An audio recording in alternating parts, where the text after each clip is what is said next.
E aí galera, beleza? Meu nome é Alisson Barros e vamos trabalhar nesses próximos minutos com a revisão total do nosso curso de Psicologia para a Secretaria de Saúde do Distrito Federal, do nosso Estratégia Concursos, beleza? Então nos acompanha aí, faremos uma revisão geral de tudo que nós precisamos saber. Dá uma olhadinha aí na tela então.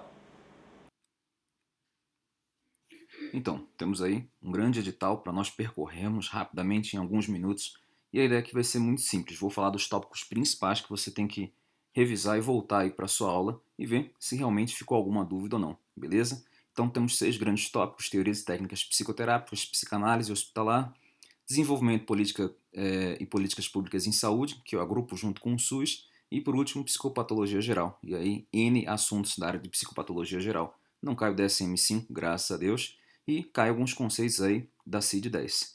Seguindo aqui, o que você tem que saber? Que conceitos que você tem que saber sobre TTP? Tem que saber o conceito de transferência, positiva, negativa e erótica, qual delas atrapalha ou não o processo terapêutico, a relação. Lembrando que isso também ocorre dentro da avaliação psicológica.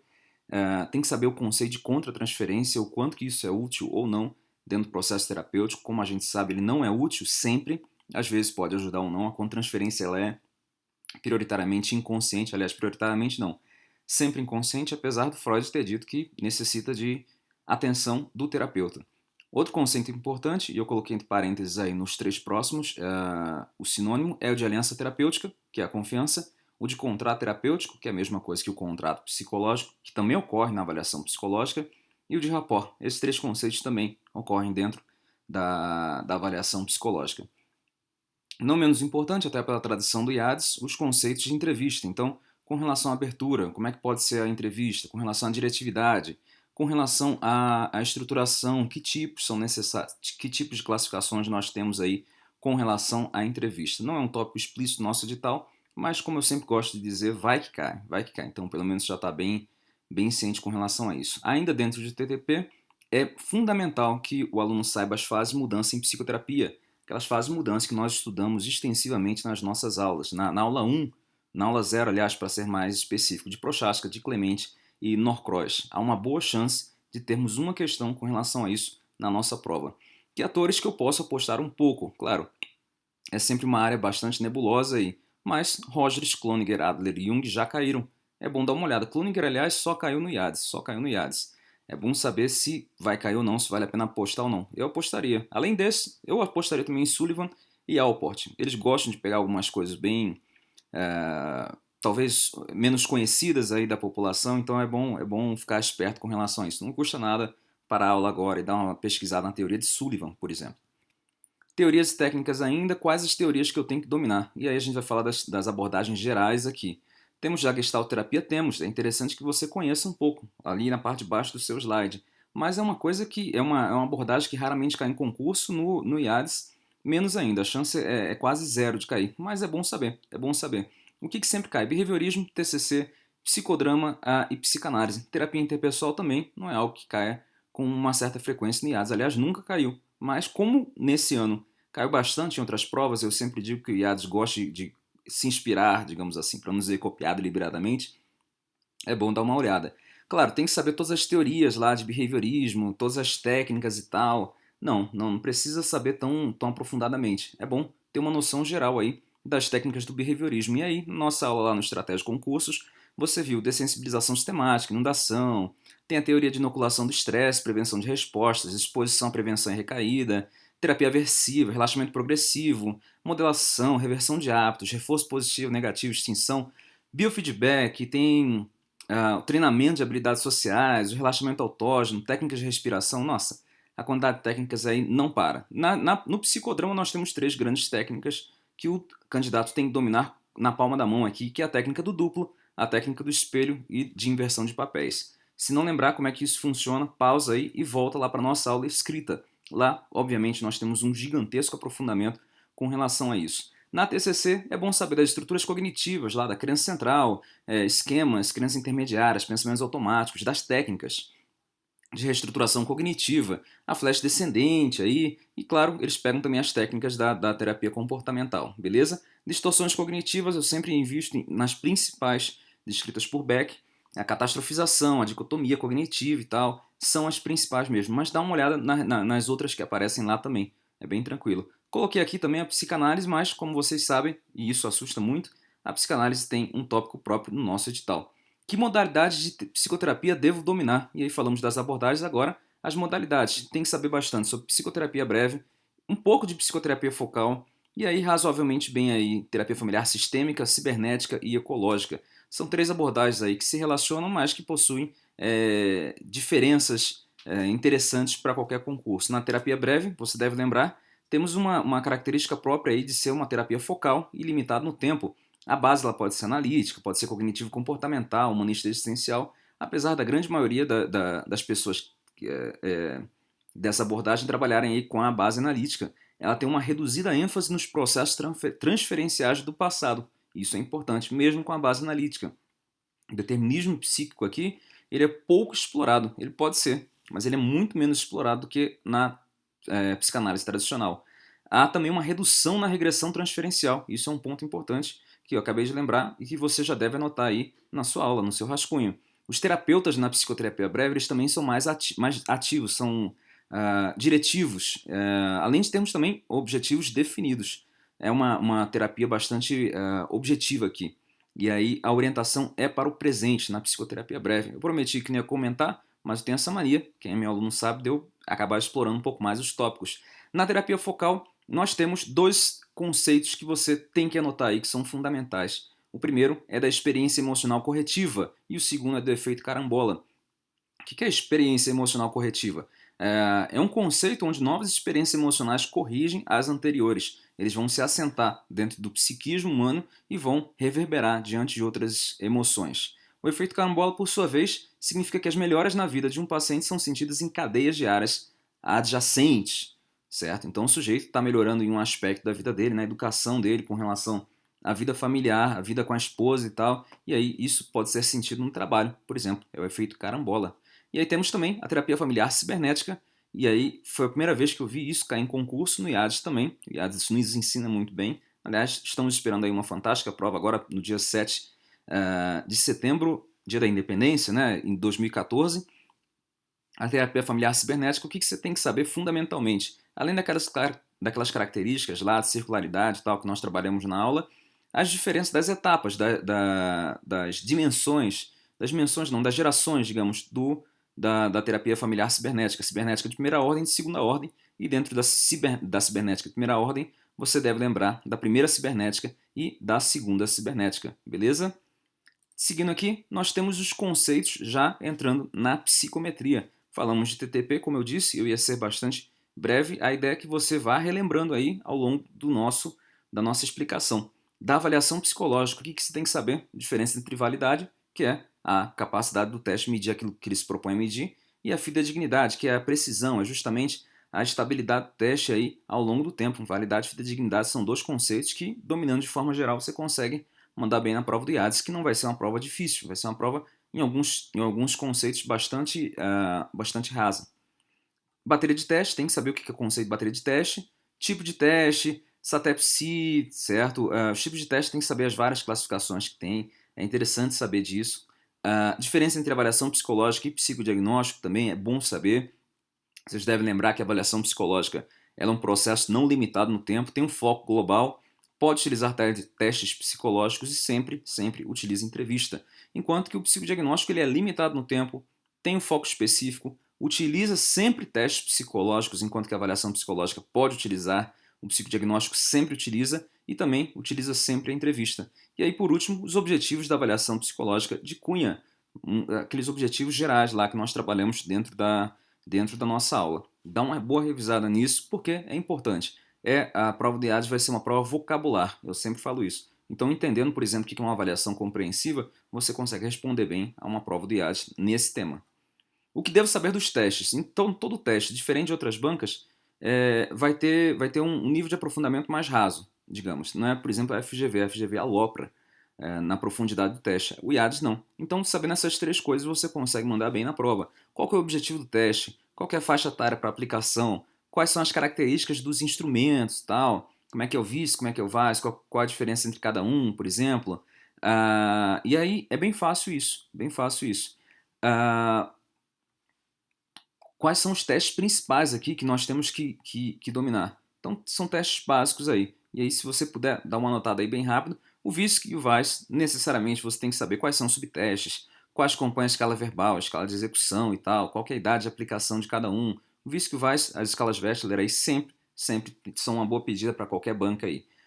Os inventários Beck, as escalas Beck, aliás, de ansiedade, depressão, ideação suicida e tal, desesperança, são boas pedidas também para qualquer concurso. Mas eu estou postando aí no IADES nos testes projetivos. Temos também os psicométricos ainda, o Raven, o Bender, não, Bender não.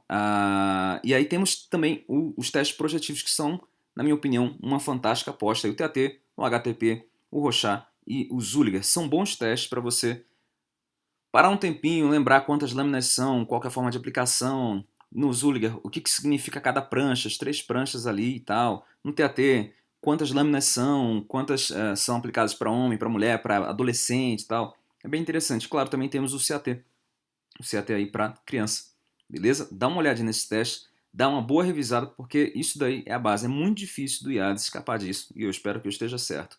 Vou indo aqui agora para psicanálise, uma área muito boa. Botar um tópico assim, psicanálise, então dá medo para qualquer um. Que conceitos aqui eu tenho que dominar? Qual que é a minha proposta? Minha proposta é sempre pensar o IADES como uma banca que tende para o vocabulário. Então, saber o que é fetichismo, como é que ele funciona, quais são os 2 conceitos-chave dele, beleza? Catexia, o que é catexia? O que é pulsão, fixação, o que é um processo primário, secundário, qual que é a primeira tópica, qual que é a segunda tópica, o que é um caráter, qual que é a diferença de deslocamento e condensação. São tópicos bem interessantes, alguns bem mais aprofundados do que o IADES pediria, mas por via das dúvidas nós colocamos aqui. O que é narcisismo primário e narcisismo secundário? Esses são os conceitos gerais que vão dominar provavelmente aí a sua prova. Então toma cuidado. Eles conseguem trabalhar bem com Freud, mas com Lacan não cai. Lacan não aprofundam. Fala um pouco, de modo geral, de Jung, por exemplo, podem até falar de Melanie Klein, mas 99% da sua prova vai ser na análise freudiana tradicional, beleza? O que eu devo conhecer então sobre o desenvolvimento psicanalítico? Tem que saber necessariamente as fases do desenvolvimento psicossexual e a fixação em cada fase. O que ela provoca? Então, qual que é a ordem de cada fase aí? Como que ela se apresenta? Quais são as características? Se o sujeito estiver fixado em uma dessas fases, que tipo de caráter que ele vai ter? É importante saber disso. Depois, uma pergunta que sempre fazem: quais os mecanismos de defesa que devo saber? E aí, uma lista aqui, não exaustiva, claro, e aí alguns pontos aqui que são polêmicos, mas eu quero que você entenda que todos esses aqui são mecanismos de defesa. Apesar do Freud, às vezes, colocar um ou outro, ou tirar um ou outro desse processo. Então, o que é repressão, racionalização, negação, sublimação, regressão, formação reativa, projeção, identificação, isolamento, fixação e deslocamento? Esses são os principais mecanismos de defesa que você tem que dominar.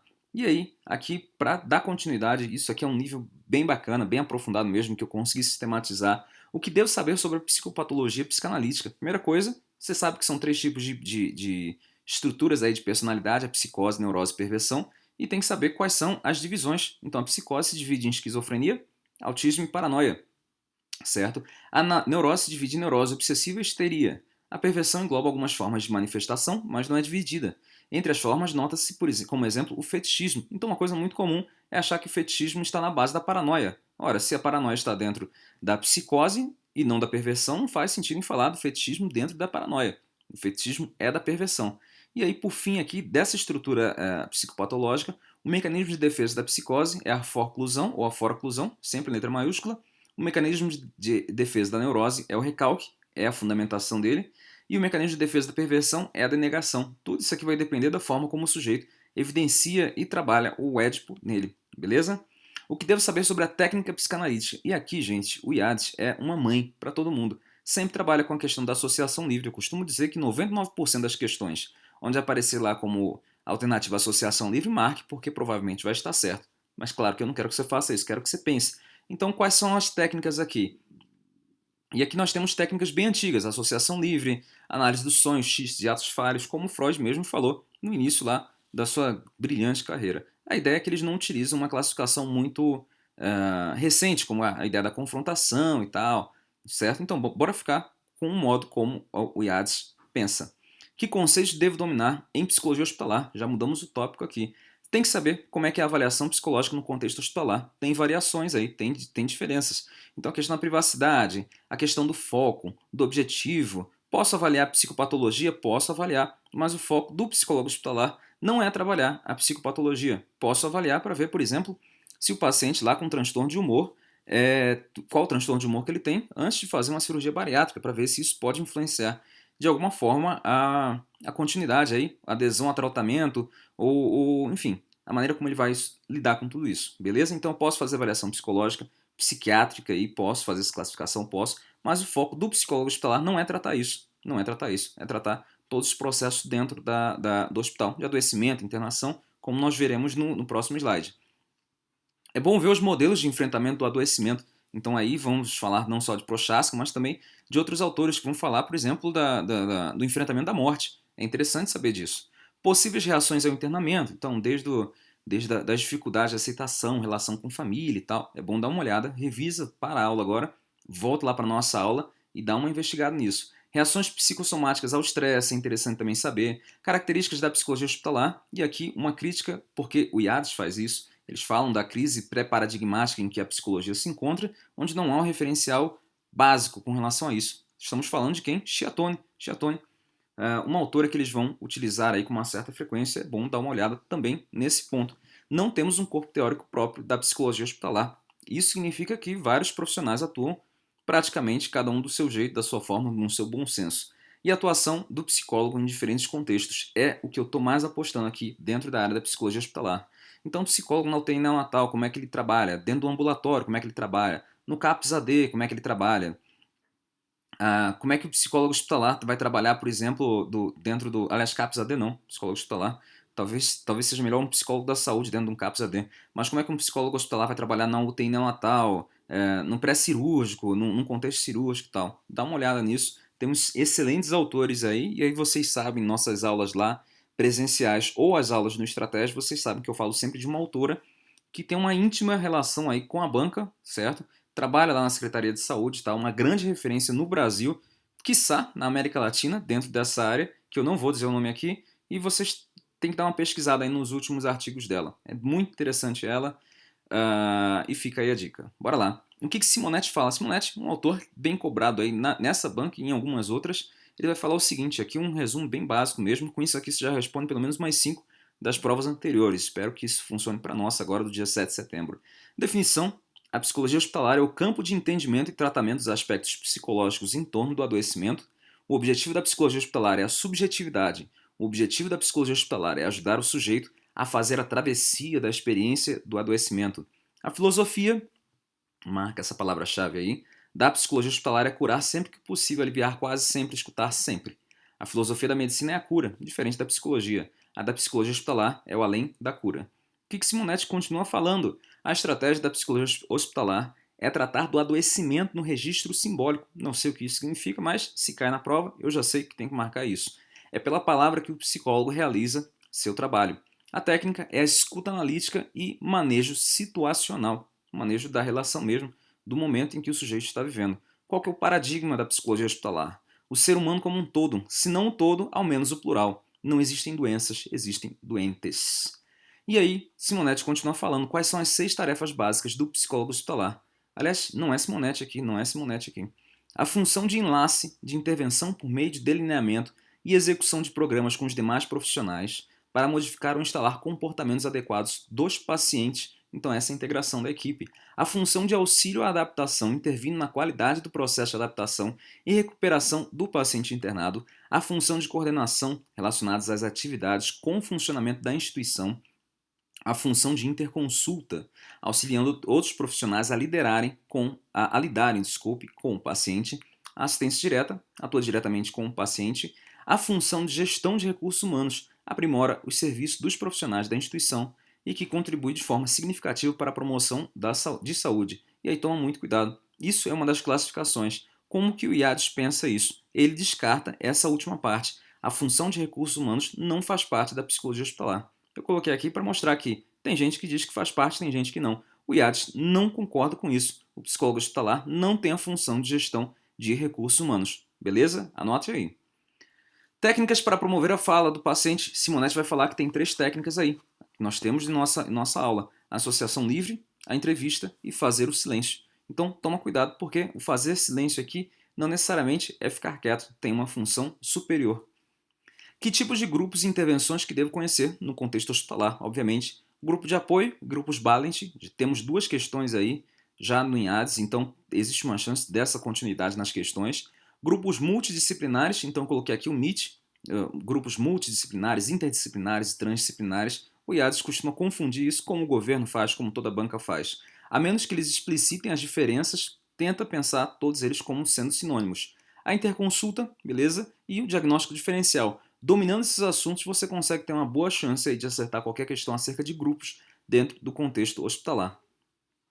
Desenvolvimento e políticas públicas de saúde, um dos tópicos mais nebulosos dentro do nosso edital. O que você vai fazer? Você tem que saber desse tópico seguinte: quais são os principais programas governamentais da área de saúde. O que você vai fazer agora? Você vai pausar a sua aula, pausar aqui o seu vídeo e vai direto para o site do Ministério da Saúde. Dá uma olhada lá, veja os principais programas do governo. Então, estratégia de saúde da família, como é que funciona, o Olhar Brasil, Programa de Saúde na Escola. Dá uma olhada lá porque é um resumozinho básico, bem na entrada de cada um desses programas. É assim que o IAD vai fazer provavelmente a sua prova. Se ele perguntar algum tipo de programa, eu não acredito que ele vá aprofundar. Provavelmente ele vai fazer o que tem feito antes. Pega a primeira página dos testes, por exemplo, na casa do psicólogo, na Vetor Editora, pega uma informação ali e faz uma questão. É bem raso mesmo, ok? Não espero algo diferente aqui. Agora, claro, se quiser aprofundar, volta lá para a nossa aula, dá uma olhada nos programas que nós descrevemos. Mas a minha dica geral é essa. Tem que estudar isso aqui, sei lá, acho que se cair 2 ou 3 questões, dos 5.000 candidatos aí, uns 100 ou 200 vão conseguir acertar todas as questões dessa área. Então é um bom tópico para você se diferenciar dos concorrentes, beleza? SUS, conceituação de saúde, educação em saúde, mobilização social, capacitação de recursos humanos e avaliação. Aqui eles juntaram muitas coisas. Temos um edital diferenciado, como você já sabe, aí, nosso aluno já está cansado de ouvir isso. E aí você tem que saber o seguinte: o que é saúde? Qual é a definição de saúde para o Ministério da Saúde, para a Organização Mundial de Saúde? Como é que isso funciona? Como é que isso se entrelaça com a atuação do psicólogo? Qual a diferença entre educação permanente e educação continuada? Nós vamos falar daqui a pouco. E por fim, o que é NOB RH? As normas operacionais básicas aí de recursos humanos constituem um documento interessante que você vai pausar o seu vídeo agora e vai dar uma googada para ver o que isso é, o que é isso, certo? Tem muito floreio, muita coisa lá, cor de rosa, bem rogeriano mesmo, bem bonitinho, que não tem muita substância, mas a minha dica é, caindo uma questão sobre isso na prova, provavelmente, não posso dar certeza, claro, a assertiva mais romântica vai ser a assertiva certa. Então, pausa aí a aula, dá uma olhada lá no NOB RH, dá uma lida, nem que seja geral, aí para saber pelo menos do que se trata. Eu acabei optando aqui por aprofundar e explicar um conteúdo que eu prometi que não ia fazer, mas achei interessante, porque quando cai educação, cai sempre algo baseado nesse quadro aqui que eu elaborei, um verdadeiro resumo diante de tudo que a gente estudou. Tem na nossa aula, só que bem mais detalhado. Educação continuada e educação permanente, você tem que saber essas diferenças aí. A educação continuada ela é esporádica, ela ocorre após a formação básica, ela tem um foco no trabalhador, atualiza competências profissionais, técnico-científicas, então orientado para o trabalho. Há um foco restrito, as atividades têm a duração definida e as metodologias são as tradicionais. É o mais comum mesmo. Então você, depois que entrar aí na Secretaria de Saúde, provavelmente vai participar aí de algum curso de capacitação e tal. Isso vai ser uma educação continuada, é uma capacitação totalmente técnica. Por outro lado, tem surgido aí ao longo dos últimos anos, da última década, o conceito de educação permanente, um floreio bem bacana e interessante também. A ideia é que a educação é um processo permanente e constante. Ela ocorre em qualquer etapa da vida humana e aí nós trabalhamos a educação permanente com trabalhadores e cidadãos, certo? Há uma melhora e enriquecimento da vida humana, há um foco amplo. Eles usam muito essa expressão, eles que eu digo é o Ministério da Saúde. Aprender para a vida.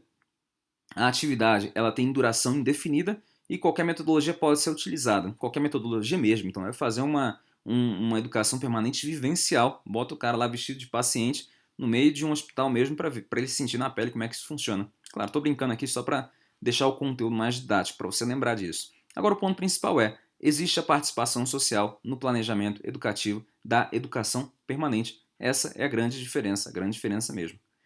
Psicopatologia geral e etc. Botei etc porque o resto todinho do nosso edital, como falei, é uma continuidade de psicopatologia geral. O que você tem que saber de psicopatologia geral? Não precisa resumir Dalgalahon, não precisa resumir David Holmes aí. A ideia é que você tem que dominar bem o DSM, Em 70 ou 80% dos casos é o DSM que a gente vai trabalhar. O DSM ele vai ser a base do nosso estudo. Então tem que saber quais são os 5 eixos do DSM, tem que saber direitinho, por exemplo, em qual dos eixos está a parte dos transtornos da personalidade, beleza? Psicopatologia geral e etc. Agora, bora falar um pouco dos principais conceitos sobre transtornos psicológicos cognitivos relacionados ao uso de substâncias psicoativas, que você tem que saber, tem que dominar aí para sua prova. Tem que saber o conceito de síndrome de abstinência alcoólica, por exemplo. É um conceito bem bacana, bem amplo e recente na área de concurso, que existe uma grande chance do IADES cobrar. Beleza? É quando o sujeito está lá sem consumir álcool e já tem um quadro de dependência aí acentuado, certo? Tem que saber o conceito aí de coma alcoólico, de amnésia alcoólica, também conhecida como blackout alcoólico, a síndrome de Wernicke-Korsakoff. Tem que entender isso, se ele ocorre ou não dentro da síndrome de abstinência alcoólica. E aí já dou a dica, ocorre tanto dentro quanto fora da síndrome de abstinência alcoólica. Tem que conhecer o conceito de craving aqui, dentro do consumo de cocaína, por exemplo. Tem que dar uma bugada agora para lembrar o que é o binge, o que é esse desejo compulsivo de consumir. Opa, já estou dando a resposta. Estou tirando a sua responsabilidade aí. O que é estratégia de redução de danos? Não é uma técnica, é uma estratégia que vai agrupar N conceitos, N técnicas aqui dentro, certo? O que é a terapia de substituição, que pode estar dentro da redução de danos ou não? O que é o delirium tremens? E não confunda delirium tremens com o delírio, o quadro de delírio. São coisas distintas, beleza? Quais são as funções do CAPS-AD, CAPS, álcool e drogas? E a diferença lá do DSM-4 para dependência e abuso de substância. Isso é fundamental que você saiba. Quais os principais conceitos sobre transtornos psicóticos que eu tenho que saber, Alisson, para o meu concurso? E aí, uma diferença básica entre transtorno esquizoafetivo, esquizofreniforme e transtorno psicótico breve. Qual deles tem relação com a variação do humor? Qual deles tem relação com a esquizofrenia? E qual deles é apenas algo episódico? Dá uma olhada na nossa aula, nós explicamos e trabalhamos bem isso. É simples, em uma ou duas linhas você consegue desenvolver bem esses conceitos, certo? Espero que você esteja pegando o nosso pique aqui no sentido de revisar. A ideia do nosso encontro aqui é revisar. Quais são os principais conceitos sobre síndromes do puerpério? E essa parte é muito interessante. Temos o baby blues, a melancolia puerperal, temos a depressão puerperal e temos também a disforia puerperal. Temos uma grande autora aí, a mesma autora que eu não falei o nome, não vou falar, que vai trabalhar sobre isso em um artigo específico. Quais são os principais conceitos sobre transtorno do humor que eu tenho que saber? Claro, vou colocar aqui o processo de depressão. Tem que saber o que caracteriza a depressão, o transtorno depressivo maior, o episódio depressivo de um modo geral, a eutimia aí, muita gente achava que a eutimia era uma variação de humor, não, uma constância de humor de pessoas normais e tal. Gente, não é bem assim. Não é bem assim.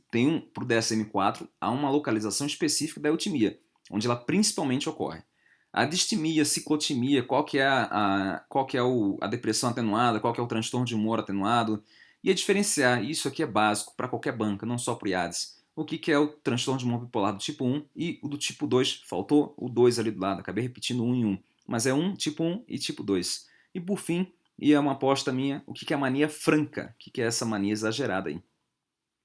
Quais são os principais conceitos sobre transtorno obsessivo compulsivo e transtornos dos hábitos e impulsos? E aí, bem fácil, toque. Você tem que diferenciar o que é obsessão de compulsão. Então podemos ter transtorno só obsessivo, transtorno só compulsivo e transtorno obsessivo e compulsivo. Lembrando que a compulsão ela pode ser um comportamento ou um pensamento. A compulsão ela vai servir, em sua grande maioria, para aliviar um sintoma de ansiedade, beleza? Então rezar pode ser uma compulsão aí diante de um pensamento ansiogênico.